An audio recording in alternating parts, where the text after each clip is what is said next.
Would you do the world a favor and be you? Because everybody else is already taken. Do the world a favor and be you. The world needs you, or God wouldn't have made you.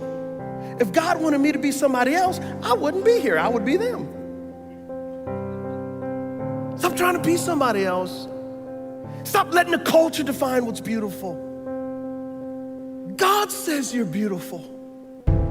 Have you listened to God's voice in Psalms 139, 13, and 14? That when you were in your mother's womb, you were wonderfully and fearfully made?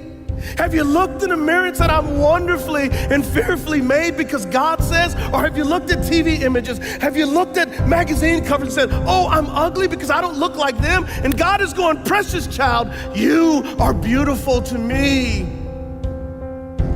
Too many people go around feeling wrong on the inside. They don't really like who they are. They focus on their faults, weaknesses. They're constantly critical toward themselves. That recording of everything they've done wrong is always playing in their mind. You're impatient. You blew your diet yesterday. You lost your temper. You're still struggling with that addiction. You should be ashamed of yourself. They wonder why they're not happy. It's because they have this war going on the inside.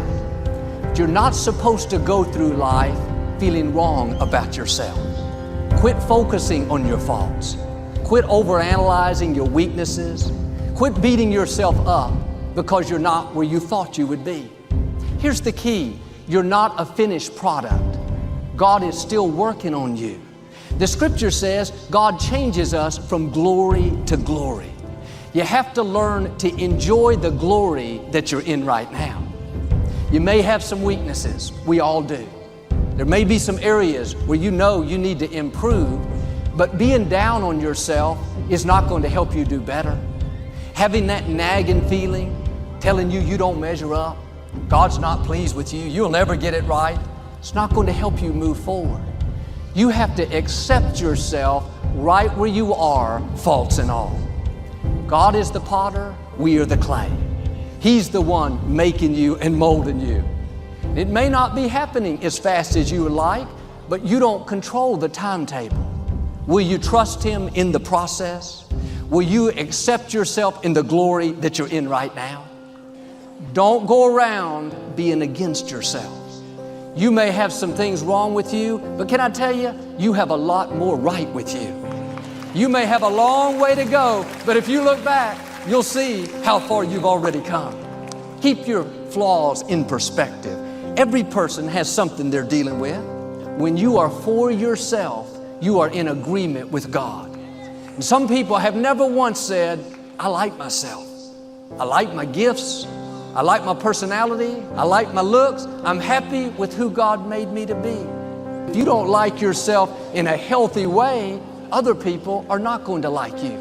You project what you believe on the inside. If you feel wrong about yourself, you project inferiority, unfriendliness, discontentment. I'm asking you to feel good about who you are. You may not be where you want to be, but you're on the way. God is changing you from glory to glory. Start enjoying the glory that you're in right now. You may have some weaknesses. We all do. Don't you dare go through life against yourself. God is saying today, you are my beloved son, my beloved daughter, in whom I am well pleased. Now do your part.